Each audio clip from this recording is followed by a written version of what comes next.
अस्सलाम वालेकुम नाज़रीन, सिंध टेलीविजन न्यूज़ पारा मैं अहमद मेज़बान फयाज़ नाइच नाज़रीन गुफ्तगू कंदासूं मुल्क के सियासी मंजरनामे में शुरू कंदासूं सिंध का।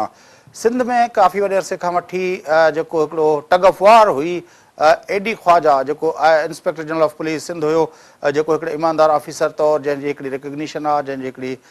सुञाणप आहे, पर सिंध गवर्नमेंट ऐं उनजे विच में तकरार काफ़ी टाइम खां वठी हलंदड़ हुयो। ऐं हिकिड़ो वक़्तु अहिड़ो आयो जॾहिं पुलिस में भर्तियुनि जे हवाले सां सिंध हुकूमत काफ़ी नाराज़ थी ऐं हुनजो जबरी मोकल ते मोकिलण वारो फ़ैसिलो जेको आहे उहो साम्हूं आयो। पोइ काफ़ी प्रेशर मीडिया जो, सिविल सोसाइटी जो ऐं उनखां अलावा जेको आहे ॿियनि मुख़्तलिफ़ क्वार्टर्स खां जेको आयो, जंहिंजे नतीजे में उहो वापसि फ़ैसिलो वठिणो पियो सिंध हुकूमत खे। पर हिन भेरे सिंध हुकूमत ऑफिशियली लेटर लिखी छॾियो आहे establishment division government of Pakistan खे, जंहिंमें हुननि चयो आहे त हू एडी ख्वाजा जूं जेके आहिनि पंहिंजो सर्विसिस सरेंडर कनि था ऐं हुननि टे नाला सरदार अब्दुल मजीद दस्ती ऐं ग़ुलाम क़ादिर थेबो ऐं उनखां अलावा ख़ादिम हुसैन भट्टी साहब टे नाला रिकमेंड कया आहिनि। उन्हनि कया मां हिकिड़े खे मुक़ररु कयो वञे। इन सॼे मंज़रनामे ते गुफ़्तगू कंदासूं। असां सां टेलीफोन लाइन ते मौजूदु आहिनि मुल्क जा सीनियर सहाफ़ी नामिरा तर्जुमेगार जनाब रियाज़ सोहेल साहब। रियाज़ साहब अस्सलाम वालेकुम। जी वालेकुम सलाम। रियाज़ सोहेल साहब, कीअं था ॾिसो ही जेका अॼु पेशरफ़ थी आहे सिंध जे पंहिंजो एडमिनिस्ट्रेटिव जेको आहे पॉइंट ऑफ व्यू खां हिकिड़ी? फयाज़, मां सम्झां थो त इहा का पेशरफ़ मस्बत न आहे। हिते जेके मनफ़ी लाड़ा आहिनि उन्हनि में वधीक हिकिड़ो इज़ाफ़ो थियो आहे। गुज़िरियल साल खनि खां असां ॾिठो पिए त कहिड़ी रीति आई जी सिंध ऐं हुकूमत सिंध में जेका आहे न सिकतान जारी हुई। उनखां पोइ एडी ख्वाजा साहब जेको आहे 15 ॾींहंनि जी मोकल ते हलियो वियो। उनखां पोइ हिते सुप्रीम कोर्ट पारां बि इहे रिमार्क्स आया त खेसि बदिली नथो करे सघिजे, त हिकिड़े क़िस्म जी प्रोटेक्शन मिली पए या हिकिड़े पुठ जारी हुई। हाणे जॾहिं चीफ जस्टिस ऑफ सिंध बि तब्दील थी वियो आहे, जस्टिस अमीर हानी मुस्लिम बि तब्दील थी वियो आहे, त हिन सूरत हाल में जॾहिं जेका सीनियरिटी बोर्ड वारो इशू आयो आहे मथे सुप्रीम कोर्ट में, त हुकूमत हिकिड़ो मौक़ो ॼाणियो त हिन मां जो फ़ाइदो वठिजे ऐं जेको पुराणो हिसाबु आहे उहो चुक्तो करे छॾिजे। त हुन जेको मौक़ो आहे हुकूमत भरपूर हुनजो फ़ाइदो वरितो आहे ऐं अॼु एडी ख्वाजा खे बिल्कुलु अहिड़ी तरह हटाए छॾियो आहे। ज़ाहिर आहे त जहिड़ी रीति सिंध में 18,000 पुलिस एहलकारनि जूं भर्तियूं थियूं, पहिरीं दफ़ा रिक्रूटमेंट पॉलिसी साम्हूं आई, पहिरीं दफ़ा सिलेक्शन बोर्ड ठहिया, पहिरीं दफ़ा जेके ओपन बिड्स थियूं, जेके बि ख़रीदारी थींदी आहे, अहिड़ी तरह पहिरियों भेरो जेको IT कैडर मुतारिफ़ थियो, अहिड़ी रीति जेको काउंटर टेररिज़म डिपार्टमेंट आहे उनकी जी सरबराही हिकु AIG सतह ते वई, उनमें हिकिड़ी बहितरी आई। त कई अहिड़ा मामला हुआ जंहिंजे करे एडी ख्वाजा खे हिकिड़ी जेका बालादस्ती चऊं पाण त हासिल हुई ऐं हुनमें ज़ाहिर आहे त रिवायती तौर ते जेको हुकूमत जो दबाव हूंदो आहे या भर्तियुनि में जहिड़ी रीति सियासतदाननि जी मुदाख़लत हूंदी आहे हुनखे नज़रअंदाज़ पे कयो ऐं उहा ॻाल्हि ज़ाहिर आहे त हुनखे पसंदि न हुई। ऐं ईंदड़ ॾींहंनि में असीं इहो बि ॾिसूं था त इलेक्शन वेझो वेझो आहिनि ऐं इलेक्शन जे ॾींहंनि में पंहिंजो हिकिड़ो दोस्ताणो सेटअप घुरिजंदो आहे ऐं दोस्ताना सेटअप लाइ ज़रूरी आहे त आला क़यादत बि दोस्तानी हुजे। त हिन पूरी सूरत हाल में एडी ख्वाजा जो जेके मेरिट हुआ त संदसि डीमेरिट बणिजी वियो। अच्छा, पर IG त हिकिड़ो जेको जंहिंजी पोस्टिंग पंहिंजी जाइ ते हिकिड़ी तमामु वॾी अहमियत वारी आहे, पर सिंध जे अंदरि जेके SSP सतह जा जेके ऑफिसर हुआ, तव्हांखे यादि हूंदो गुज़िरियल भेरे बदीन में बि इहो थियो हुयो त को दुबई मां अलाए किथां कैमरा फ़ोन करे IG साहब खे, जंहिंजो हुकूमत या सरकार सां को वास्तो न आहे, पर उहो कुझु माण्हुनि जो वेझो माण्हू सम्झो वञे थो, उन डायरेक्ट फ़ोन करे IG साहब सां जेको आहे ॻाल्हायो हुयो, छाकाणि त हुते शुगर मिल जे हुननि जो मामिलो हुयो। उन वक़्तु बि SP बदीन जेको आहे उहो त IG जे अहकामात ते अमल करण जे बजाए उतां वारनि शख़्सियतुनि जे अहकामात ते हलियो पए। त सिंध पुलिस जे अंदरि केतिरनि जायुनि ते जेको आहे उहे भर्तियूं जेके थियल आहिनि उहे उतां जे पंहिंजो पीपल्स पार्टी जे पंहिंजो चूंडियल पंहिंजो वायसराय जे पंहिंजो हुन ते लॻल आहिनि।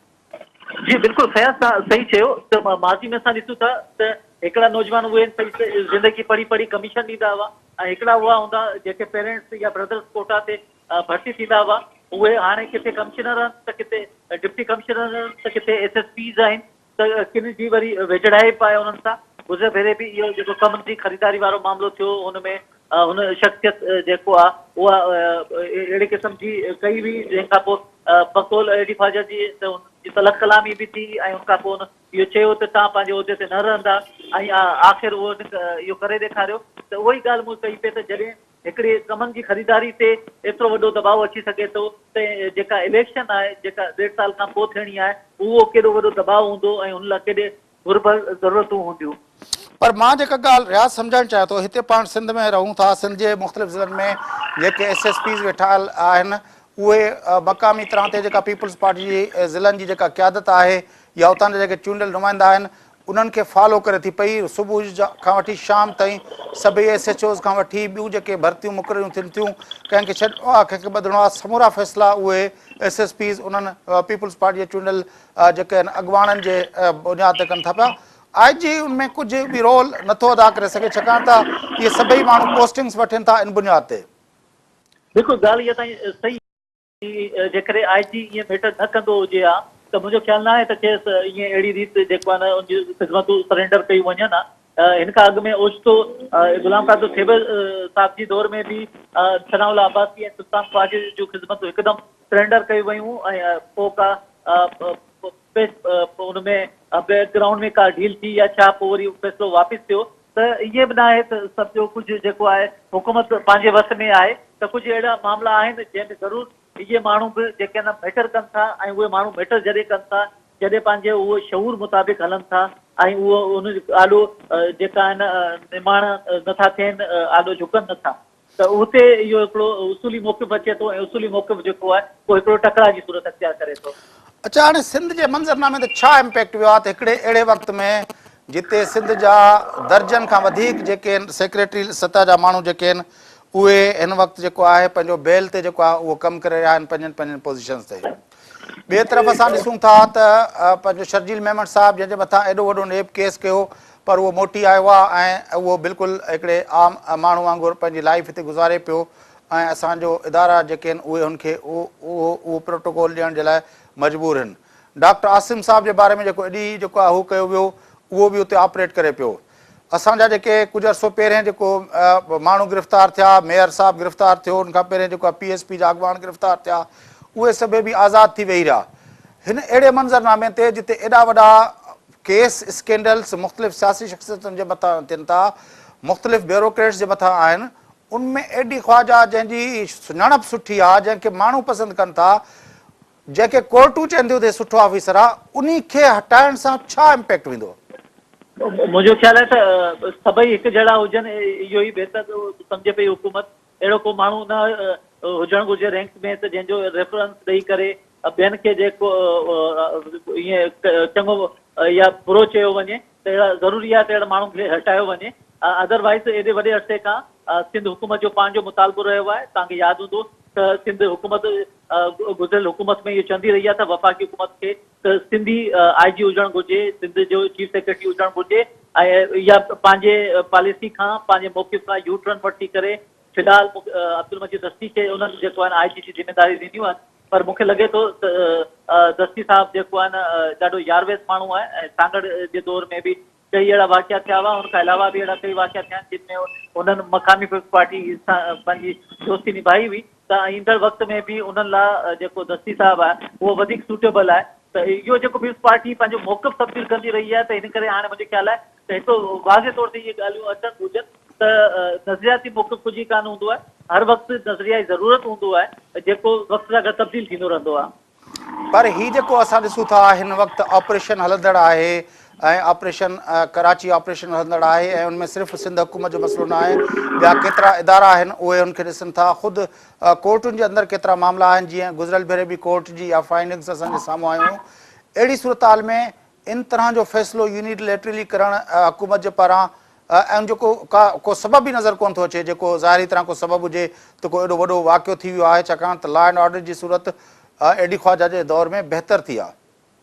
बिल्कुलु फैज़, तव्हांजी ॻाल्हि इहा बिल्कुलु सही आहे। त विच में अहिड़ो हिकिड़ो दौरु आयो हो जंहिंमें जेके बि सरकारी ॿिया इदारा आहिनि, ॿिया जेके कानून लागू कंदड़ इदारा आहिनि, उन्हनि सिंध पुलिस सां को ताउन न पियो कयो, को सहकार न पियो कयो, जंहिंजे नतीजे में हिते जेको हिकदमि ऑपरेशन जा नतीजा थियण लॻा हुआ। ऐं हुनखां पोइ एडी ख्वाजा जॾहिं खां आयो त हुनखां पोइ वरी उहो जेको इश्तराक आहे, जेका ताउन आहे, सहकार आहे, उहो हिकदमि असांखे नज़र आयो। ऐं इहो बि हक़ीक़त आहे त कराची में पुलिस बि पंहिंजे तौर ते रेंजर्स खां पोइ पुलिस जो बि ज़िक्र अचणु लॻो त पुलिस जेको आहे उहो अहम क़दम खणे पई, जंहिंमें तव्हां ॾिठो हूंदो त जेके दहशतगर्दी ख़िलाफ़ वाक़िया हुजनि या मंशियात ख़िलाफ़ जेका वठ पकड़ हुई हुनमें एडी ख्वाजा पाण जेको आहे उहो CCPO पोइते रहिजी वियो, IG सिंध जो रोल वधी वियो त हू पाण इनाम ॾींदो, उन्हनि खे पाण वटि घुराए उन्हनि खे जेको शाबाश ॾींदो, त ज़ाहिर आहे त हिकिड़ी पुलिस जो मोराल हुतां वधियो हो। अच्छा वक़्तु बि जी जी तव्हां ॻाल्हायो। मौजूदा वक़्त बि ज़ाहिर त ऑपरेशन उन ई सूरत में जारी आहे ऐं कानून लागू कंदड़ इदारा ज़ाहिर आहे त उहो बि को न को अहिड़ो फ़ैसिलो वठंदा ऐं अॻिते हली जेकॾहिं इहे इदारनि में वरी अदम ताउन पैदा थिए थो त हुनजो नतीजो वाक़ई कराची जी सिचुएशन ते वरी पइजी सघे थो। अच्छा, मेयर कराची भी ताज़ो IG सिंध के खिलाफ़ तमाम गंदी ज़बान इस्तेमाल कई, जेका कंहिं ज़माने में जेको मेयर कराची जो पुराणो जेको लीडर आहे, जंहिंखे हाणे उहे लीडर तस्लीम नथा कनि, उहो ॻाल्हाईंदो हुयो रेंजर्स ऐं पाक फ़ौज जे ऑफिसरनि जे ख़िलाफ़। ओड़े क़िस्म जी लैंग्वेज मेयर कराची जेका आहे उहा IG सिंध जे ख़िलाफ़ इस्तेमालु कई। छा ही जेको आहे का इन जे विच में बि का आहे का कनेक्टिविटी, का ॻाल्हि का पंध? जी, पाकिस्तान पीपल्स पार्टी MQM जे चवण ते कुझु करे इहो मुमकिन त न आहे, पर हुन जॾहिं ॾिठो त पीपल्स पार्टी हुकूमत पाण हिन तां नाराज़ आहे त हुन बि पंहिंजी पॉइंट स्कोरिंग ज़रूरु कई हूंदी। ऐं ज़ाहिर आहे त एडी ख्वाजा खे जीअं मूं तव्हांखे ॿुधायो त अदालती तरफ़ खां बि ऐं कानून नाफ़िज़ कंदड़ इदारनि जे पारां बि जेको आहे न पुठभराई हासिल हुई, त किन खे ॿुधाइण लाइ ज़ाहिर आहे त एडी ख्वाजा हिकिड़ो सॉफ्ट टारगेट हो, उनखे MQM भरपूर जेको आहे उहो निशानो बणायो। अच्छा, गुज़िरियल भेरे बि जॾहिं जबरी मोकिलारो वाक़ियो हुयो त चौधरी निसार खां वठी मुस्लिम लीग नून जे अॻुवाननि ऐं वफ़ाक़ी हुकूमतुनि ते काफ़ी रद्द अमल ॾेखारियो। हिन भेरे तव्हां छा था सम्झो त हिन लेटर खे रिस्पॉन्स कंदे रिकमेंडेटरी ऑफिसरनि मां कंहिंखे मुक़ररु कयो वेंदो, या वफ़ाक़ हिन भेरे वरी जेको आहे को इन में को रोल अदा कंदो? बज़ाहिर त लॻे थो त सिंध में जेको आहे PMLN जी दिलचस्पी वधे पई, ऐं ख़ासि तौर ते कराची में जॾहिं खां मोहम्मद ज़ुबैर गवर्नर जे तौर ते आयो आहे, ऐं पंहिंजो हिकिड़ो पॉलिटिकल स्टेक ठाहिण जे उन कोशिश में आहे। ऐं जेको छठे में जलसो थियो उन खां पोइ जेको ज़रदारी साहिब जो बयानु आयो त उन सां थोरी घणी सिचुएशन लॻे थो त मौजूदु आहे, छो त इलेक्शन जे ॾींहं में PMLN खे बि पंहिंजो हिते हिकिड़ो रोल खपे थो। त इहा सॼी सिचुएशन मुंहिंजे ख़्याल त वरी कंहिं न कंहिं कंप्रोमाइज़ ॾांहुं वेंदी, ऐं हुन में हिक ॿिए सां कहिड़ो कंप्रोमाइज़ कनि था इहो वरी पोइ ईंदड़ वक़्त में ख़बर पवंदी। मूंखे नथो लॻे त को PMLN तमामु घणो को एक्स्ट्रा ऑर्डनरी जेको आहे स्टांस वठंदी हिते। जी रियाज़, तव्हांजी वॾी महिरबानी। नाज़रीन, गुफ़्तगू तव्हां ॿुधी। रियाज़ सोहेल सांगी साहब मुल्क जा सीनियर सहाफ़ी ऐं नामेरा तजज़ियेगार सां गॾु हुआ। एडी ख्वाजा IG पुलिस सिंध जेको आहे उन खे सिंध हुकूमत जेके आहिनि उन जूं सर्विसिस सरेंडर करण जो ऐलान करे पंहिंजो नोटिफिकेशन जारी करे छॾियो आहे, ऐं वफ़ाक़ी हुकूमत खे उन्हनि 3 नाला तजवीज़ करे छॾिया आहिनि, जंहिंमें अब्दुल मजीद दस्ती ऐं ग़ुलाम क़ादिर थेबो साहब ऐं 3 ऑफिसर जेको आहे उहो ख़ादिम हुसैन भट्टी साहब आहे। इहे 3 नाला हुननि रिकमेंड कया आहिनि। ॾिसजे इहो त हाणे ईंदड़ पंहिंजो वफ़ाक़ी हुकूमतुनि ते छा कंदी, छाकाणि त IG जी तब्दीली ते वफ़ाक़ी हुकूमत गुज़िरियल भेरे जॾहिं हुनखे जबरी मोकल ते मोकिलियो वियो त चौधरी निसार बि हुन ते काफ़ी बयानबाज़ी कई, पर असांजे हिन ऑपरेशन सां रिलेटेड जेके सिक्योरिटी जा अदारा आहिनि उन्हनि बि उन ते पंहिंजी नापसंदीदगी जो इज़हार कयो। कोर्ट बि उन मामले ते पंहिंजा रिमार्क्स न हुया। इहा सॼो जेको मंज़रनामो आहे, बहरहाल सिंध हुकूमत हिकिड़े रेपुटेशन वारे IG खे छो तब्दील कयो आहे, ऐं उन जे हवाले सां रियाज़ सोहेल साहब जेके ॿुधायो पिए त इलेक्शन अचण वारी आहे, उनजे करे हाणे हर सूबे जे अंदरि इन तरह जा सेटअप शुरू थी वेंदा। ऐं इहा जेका आहे जेका प्री इलेक्शन रिगिंग जंहिंखे इन खे चइबो आहे, त हुकूमतूं जेके आहिनि उहे पंहिंजो इन खां पहिरियों ई जेको आहे उहे मुक़ररियूं ऐं बदिलियूं शुरू करे छॾींदियूं आहिनि, ताकी उहे पंहिंजनि इलाइक़नि में पंहिंजा माण्हू उहे सेट करे सघनि। पर बहरहाल इहो तमामु वॾो हिकिड़ो डिस्कोर्स आहे, छाकाणि त इहो इलेक्शन खां अलावा बि ॿिया केतिरा इशू हुआ। जेको गुज़िरियल भेरे कमनि जी पीड़ाई पंहिंजो ख़रीदारी वारो मसइलो हुयो, उनमें बि जेको आहे पुलिस जी इन्वॉल्वमेंट जेका हुई, ऐं पंहिंजो उन ते बि जेको आहे पीपल्स पार्टी जे क़यादत सां लाॻापियल हिकिड़ी शख़्सियत दुबई मां डायरेक्ट जेको आहे IG खे अहकामा जारी करण जी कोशिशि कई हुई। ऐं उन सां खां अलावा भर्तियुनि जे मसइले ते जेको आहे पुलिस में भर्तियुनि जे हवाले सां जेका पीपल्स पार्टी जी ख़्वाहिश हुई उन मुताबिक़ भर्तियूं कोन थियूं हुयूं। ईअं ई ॿिया केतिरा मामला हुया जेके जिन ते उहो थिए पियो। पर आख़िरी दख़ जेको मेयर कराची कयो, यकीनी तौर ते इहा ॾाढी इम्पॉर्टेंट ॻाल्हि आहे, छाकाणि त असांखे नज़र अचे थो त ही कराची जो शहर जंहिंमें 90s जे दौर में जेके ऑपरेशन थिया उनमें केतिरा ई पुलिस जो अफ़सर ऐं जवान जेके आहिनि उन्हनि खे ॻोल्हियो मारियो वियो ऐं ऑन द रिकॉर्ड तोड़े of the record supreme court of Pakistan में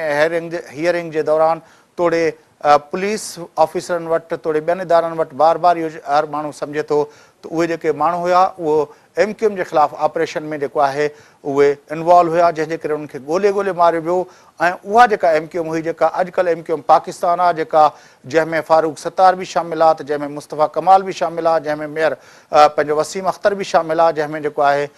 पंहिंजो अनीस काइम खानी बि शामिल आहे इहा सॼी MQM जेका हिन वक़्तु PSP ऐं MQM पाकिस्तान आहे इहे सभई माण्हू उन सॼे अरसे जे दौरान पाकिस्तान MQM जे अंदरि जेको आहे उहो लीडरशिप जे बुनियाद ते हुया ऐं उन वक़्तु जॾहिं ही माण्हू लीडरशिप ते हुया सिंध जा उहे पुलिस ऑफिसर ज़िम्मेवार ऐं फ़र्ज़ शनास पुलिस ऑफिसर जन कराची ऑपरेशन जे अंदरि जेको आहे पंहिंजो हिसो वरितो हुयो ऐं दहशतगर्दनि खे पकड़णु ऐं उन्हनि खे ॻोल्हण में जेको आहे पंहिंजो किरदारु अदा कयो हो उनखे ॻोल्हे मारियो वियो पर पाकिस्तान जे अंदरि उहे इदारा तोड़े सिंध जी ही पुलिस ऐं असांजूं हुकूमतूं उन्हनि पुलिस ऑफिसरनि जे केसनि जी पोइवारी करण जे बदिरां उन्हनि मामलनि खे पोइ ते धिके छॾियऊं ऐं उहो जेको सियासी जेका जंहिंखे चइजे मफ़ाहमत जे नाले में असांजे ज़िम्मेवार ऐं फ़र्ज़ शनास पुलिस ऑफिसरनि जा जेके शहीद थियल पुलिस ऑफिसरनि जो खून जेको आहे उहो कंप्रोमाइज़ कयो वियो उनमें मौजूदा पीपल्स पार्टी जी हुकूमत या उनखां पहिरियां हुकूमतूं जेके आहिनि जेका परवेज़ मुशर्रफ जे ॾींहंनि में जेके हुकूमतूं ठहियूं उहे सभई उन में शामिल आहिनि पर बदकिस्मती सां जेके कराची ऑपरेशन शुरू थियो ॿियनि इदारनि ऑपरेट कयो 90 ते छापा लॻा पर असांजे उन्हनि फ़र्ज़ शनास पुलिस ऑफिसरनि जे केसनि जो कुझु न थियो ईअं ई हिकिड़ो ॿियो पुलिस ऑफिसर फ़र्ज़ शनास थोरे जो उनजी ज़िंदगी खे तो ख़ुदा सलामत रखियो आहे पर उन खे जंहिं इज़त ऐं वक़ार सां पंहिंजो रुख़सत थियणु घुरिजे आहे उनजे बजाए सिंध हुकूमत बिना कंहिं सबब जे उनजूं सर्विसिस सरेंडर करे छॾियूं गुफ़्तगू जो सिलसिलो जारी रहंदो वठूं था वक़फ़ो वापसि अची प्रोग्राम खे अॻिते वधायूं था असां सां गॾु रहिजो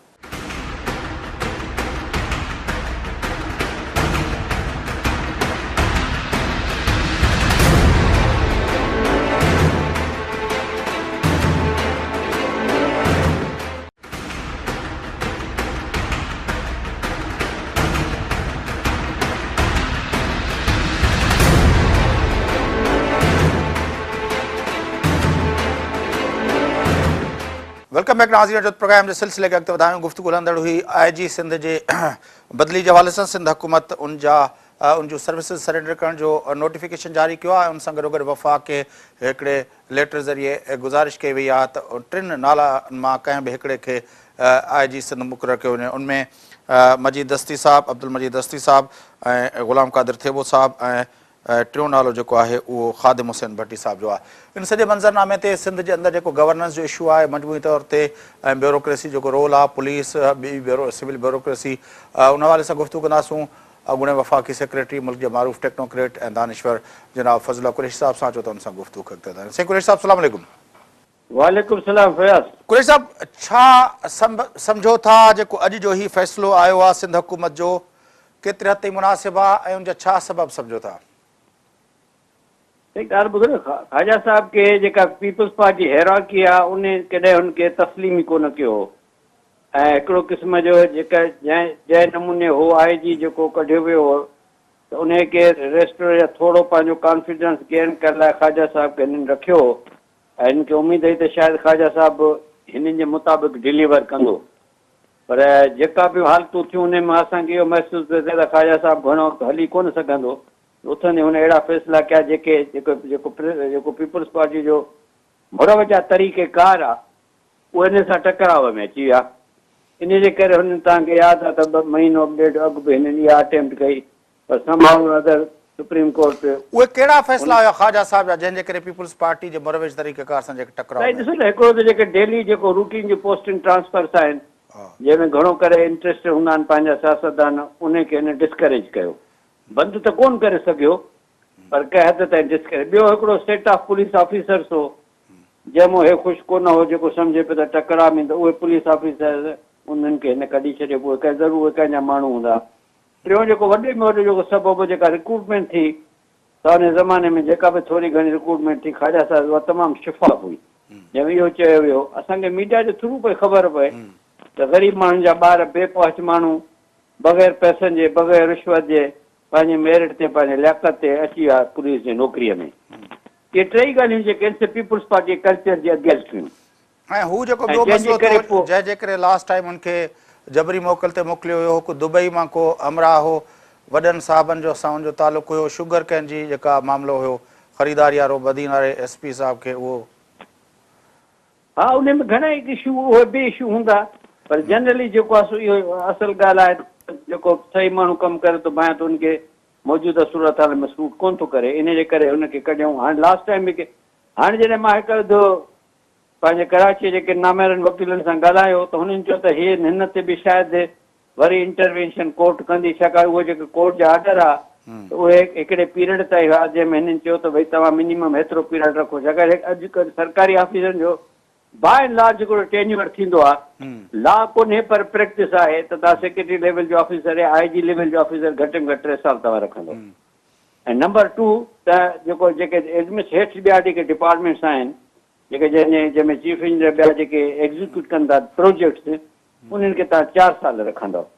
ऐं वरी प्लानिंग कमीशन जो ॿियो ऑर्डर इहो बि हुयो त जेके प्रोजेक्ट को वॾो शुरू थिए थो उन में तव्हां प्रोजेक्ट डायरेक्टर रखंदव पहिरीं ॻाल्हि। ॿियो उहो प्रोजेक्ट डायरेक्टर एसिताईं कमु कंदो जेसिताईं प्रोजेक्ट हले थो न त 5 सालनि में कमु कंदो। हाणे इहे सभु जेके गुड प्रैक्टिसिस में या गवर्नेंस जो हिसो आहिनि पर असां वटि अज़ाब इहो थियो आहे त गुज़िरियल केतिरनि सालनि खां वठी मां रुगो पीपुल्स पार्टी दौर या उन खां कुझु अॻिते एटलीस्ट गुज़िरियल 10-15 सालनि खां वठी इन जूं सभु इन सॼे सिस्टम खे जंहिंमें मेरिट आहे टेन्योर आहे डिलीवरी आहे इन सॼे जी लताड़ कई वञे थी। नतीजो इहो निकिरे थो जंहिं नतीजे ते हाणे सिंध पहुती आहे त को बि हल्को का बि माण्हू को बि सिस्टम नथो हले ऐं कंहिं माण्हू खे का सर्टिनिटी कोन्हे त मां घणा ॾींहं किथे रहंदुसि इन करे कमु जेको आहे सो मां तव्हांखे ताजुब थींदो त मां उन जी डिप्टी कमिश्नर थर जे ऑफिस में वेठो हुउसि उते मुंहिंजो बोर्ड बि ॾिठो 92 में डिस्ट्रिक्ट ठहियो आहे त फयाज़ हिन महिल ते उते 32 डिप्टी कमिश्नर चेंज थिया आहिनि। हाणे जंहिं ज़िले में सभु चवनि था त सभु ज़िलनि में इहा हालत आहे जंहिं ज़िलनि में तव्हां साल को 6 महीने में तव्हां डिप्टी कमिश्नर चेंज कंदव या 12 महीने में 8 महीने में सेक्रेटरी चेंज कंदव तव्हांखे डिलीवरी कहिड़ी मिलंदी। इहो ई जेको सबबु आहे सिंध जे तबाही जो सबबु आहे। हे मां हिकिड़े केस करे कोन थो चवां पर जनरली आहे प्रैक्टिस आहे ऐं उन जो नतीजो आहे त आजी साहिब जो बि इहो हिनखे हिकिड़े सिलसिले जी मूं तव्हांखे चयो न त इहो नॉर्मली जेको सही कमु करणु चङो कमु करणु मौजूदा पीपुल्स पार्टीअ जे कल्चर जे अगेंस्ट आहे ऐं पोइ उन कल्चर उन में पोइ तव्हां उन दरिया में रही करे वाॻूअ सां वेर कोन था पाड़े सघो पिया। अच्छा इहो छो मतिलबु ईअं छो थियो आहे ऐं इहे एॾी वॾी ब्यूरोक्रेसी आहे ऑफिसर जेको आहे कमीशन पास ऑफिसरनि जो हिकिड़ो वॾो अंग हिन वक़्तु ब्यूरोक्रेसी जे अंदरि मौजूदु आहे। अॻे त वॾो अंग रैंकर्स जो हूंदो हुयो हाणे उनतरा जी सूरत हाल नहीं रही आहे पोइ छो मतिलबु ब्यूरोक्रेसी सफ़ा ईअं सबड्यू थी वई आहे मतिलबु असांखे नज़र ॾिसो न सबड्यू इन करे थी वई आहे छाकाणि जो भला धकवण धीअ खे त सिखे नुंहुं त जॾहिं उहो ॾिसनि था त भई मेरिट जो क़दुरु कोन्हे ऐं नौकिरी करणी आहे रहणो बि सिंध में आहे त पोइ उहे जेके सभु ऑफिसर सिंध वारा जेके PCS कैडर आहे या जेके सिंधी जो कैडर आहे उहो त मजबूर आहे पर जेके इस्लामाबाद जा जेके कैडर जा ऑफिसर आहिनि उहे बि मजबूर थी इन सिस्टम जो हिसो थी विया आहिनि। पोइ इन नतीजो इहो निकितो आहे त तव्हांखे यादि हूंदो त असांजा काफ़ी सिंधी जा ऑफिसर जेके आहिनि सिलेक्शन बोर्ड में सुपरसीड थी विया आहिनि छाकाणि जेके सिंध में जेके नौकिरी पन पिया उनजो रेपुटेशन एॾो ख़राबु थी वियो जो इस्लामाबाद में सिलेक्शन बोर्ड में केस विया त हुननि खे निगेट कयो वियो छाकाणि they were reputed to be inefficient or corrupt ऐं उन बेसिस ते जॾहिं प्रमोशन न थिया त असां तव्हांजे अख़बारुनि मीडिया गौर कयो त सिंधियुनि सां ज़ुल्म थी वियो। बाबा ज़ुल्म कीअं थियो इहे जेके सिंध में वेठा सिंधी ऑफिसर सिंध सां ज़ुल्म कनि उहो ज़ुल्म आहे या जेको उन्हनि ऑफिसरनि खे जिन्हनि जो परख थी थिए पई उन परख ते पूरा नथा उतरनि इन करे प्रमोशन कोन थो थिए त ज़ुल्म त उहो उनखे था ज़ुल्म था चऊं असां न पर असां ॾिठो त नाहिद शाह जहिड़ी कॉम्पिटेंट ऑफिसर पीपुल्स पार्टी जो उन वक़्तु जो CM सैयद कामली शाह साहब उनजी न्याणी उनखे बि बहसियत सेक्रेटरी जे एजुकेशन डिपार्टमेंट बर्दाश्त न कयो ऐं वरी उनखे फिनांस डिपार्टमेंट में सैयद मुराद अली शाह बि बर्दाश्त न कयो। हा त फिनांस डिपार्टमेंट खां पोइ हिनखे ॿी खुॾे लाइ रखियूं बोर्ड ऑफ इन्वेस्टमेंट जी उते बि जेको आहे फाइनेंस मिनिस्टर हुनखे बर्दाश्त न कयो आहे। आख़िर में उन जॻह ते मोकिलियो जिते उहो माई वेठी हूंदी जेका अनफॉर्चुनेटली 30 साल वेठी रही तमामु अपाहिज क़िस्म जी अनफॉर्चुनेटली जेका अनीता ग़ुलाम अली जॻह ते उनखे हिनखे रखियऊं, माना गुड फॉर नथिंग। हाणे इहे त तव्हां ऑफिसरनि जो जेके अहिड़ा खोड़ मिसाल आहिनि, अहिड़ा घणा ई मिसाल आहिनि हिन ऑफिसरनि जा। नाला वठंदासीं त पोइ वरी ॿिया दोस्त माइंड कंदा, पर जेको कम वारो माण्हू आहे, जेको स्ट्रेट फॉरवर्ड माण्हू आहे, हिकिड़ी ॿी बि सिंधी माई असांजी आहे सेक्रेटरी लेवल जी, जंहिंखे किथे बि 6 महीने खां वधीक पोस्टिंग न मिलंदी आहे। शीरी नारे जी ॻाल्हि था कयो छा? हा हा उन लेडी खे बि सेक्रेटरी लेवल जी ऑफिसर आहे, किथे बि 6 महीने खां वधीक बर्दाश्त न कयो वेंदो आहे, छाकाणि जो उहा बि नाहिद जी संगत में रही आहे, उहा स्ट्रेट फॉरवर्ड माई आहे। त अहिड़ा काफ़ी ॿियनि ऑफिसरनि जा मिसाल आहिनि। ऐं पोइ प्राइवेटली चवनि था त ज़ुल्म आहे, बाबा ज़ुल्म आहे त वेठा छो आहियो, जे पोइ छा कयूं? उहो इन जो जवाबु मूं वटि त कोन्हे त छा कयूं। ऐं जेको माण्हू जे क्राइम नथो करे ऐं क्राइम थींदे ॾिसे थो त उन जो जवाबदार उहो बि आहे। पर इन जो मां ॿिए बि चैनल सां के पियो ॻाल्हायो त इन जो सॼे जेको बद इंतिज़ामी जो भुगते केरु थो? असां त भुगतियूं न, ऐं इस्लामाबाद इनखे इंजॉय थी करे। मुस्लिम लीग चए थी भले सिंध में वधीक बुछड़ाई थिए त जीअं हुननि खे सम्झनि त बाबा सिंधी न हलनि, उहा ॻाल्हि हुनजी साबित था करणु घुरनि पंहिंजी। जेको पोइ तंहिंजे करे जॾहिं बि तव्हांजी पीपुल्स पार्टी पंजाब में वञे थी त पंजाब वारा चवंदव तव्हां पंहिंजी सिंध त ॾिसो, तव्हां त कचिरो कोन था खणी सघो, तव्हां त ऑफिसर ॿ ॾींहं कुल हलाए कोन था सघो, तव्हां कहिड़े मुंहं सां पंजाब जी राज कंदव? अच्छा कुरेश साहब, मतिलबु उनजो मतिलबु इहो थियो त 2 ॾींहं पहिरियों 3 ॾींहं पाण प्रोग्राम बि कयोसीं पिया सिंध में जेको आहे हुकूमत जी कारकर्दगी जे हवाले सां। उनमें जेको तव्हां नुक़्तो उथारियो त ब्यूरोक्रेसी जेका आहे उहा कमु नथी करे पई ऐं उहे प्रॉपरली उहो नथो थिए, त पोइ उनजो मतिलबु इहो आहे त ख़ुदि पॉलिटिकल जेका गवर्नमेंट आहे उहा सुठनि ब्यूरोक्रेट्स खे प्रॉपर जॻहनि ते रखे कान थी। प्रॉपर जॻह ते रखे कोन थी, प्रॉपर माण्हू खे प्रॉपर जॻह ते रखियो कोन थो वञे, ऐं जेकॾहिं उहो माण्हू प्रॉपर आहे त उनखे वरी थो कढियो थो वञे। जॾहिं उहो डिलीवर करणु जहिड़ो थिए थो त हुनखे कढियो थो वञे, या हुनखे जेकर उहो डिलीवर नथो करे त पोइ ॿियो माण्हू विहारे करे उहो कमु कराए थो वञे पियो। मतिलबु हुननि जो गवर्नेंस जो हुननि जो इशू आहे ई न नी। जेको अॼु अञा हिकिड़ी ॻाल्हि डिबेट पई थिए जेका तव्हां कोन ॻाल्हाए, जेको सिंध पब्लिक सर्विस कमीशन जो चेयरमैन नओं आयो आहे उहो बराबरि रूल्स मुताबिक़ आयो आहे या न आयो आहे? छाकाणि जेको चेयरमैन आयो आहे जादबड़ी साहब तमामु भलो माण्हू आहे, जिते करे मां हुनखे सुञाणा, एम्बेसडर लेवल जो माण्हू आहे ऐं सुठो ऑफिसर आहे। इन जो जेको अंकिल हो उहो रावल वरेमानी साहिबु हो, उहो बि Sindh public service commission chairman रहियो हो। पर प्रोसीजर फॉलो कयो अथव या न उहो तव्हांखे ख़बर पवंदी सुभाणे। न पर इहो सिंध पब्लिक सर्विस कमीशन ते अॻे बि कोर्ट जी वर्डिक्ट आहे, उहो जेको आहे 227 ॼणा छोकिरा जेके आहिनि उहे काफ़ी परेशानी जी हालत में गुज़ारनि था पिया, बुख हड़तालूं कनि था पिया। उहो बि इन जे लाइ त उहो चवनि था पिया उन वक़्तु कोर्ट चयो हुयो त इहे माण्हू इनएप्रोप्रिएट चेयरमैन हुयो जंहिंजी रूल्स खे फॉलो करे न रखियो वियो हुयो। न हे उन क्वालिफिकेशन ते पूरो थो अचे, पर जेको ताज़ो रेगुलेशन कल्ह नाफ़िज़ कयो आहे टियों, जंहिंमें हिकिड़ी ड्रिल रखी त भई चीफ सेक्रेटरी जी कमेटी हूंदी,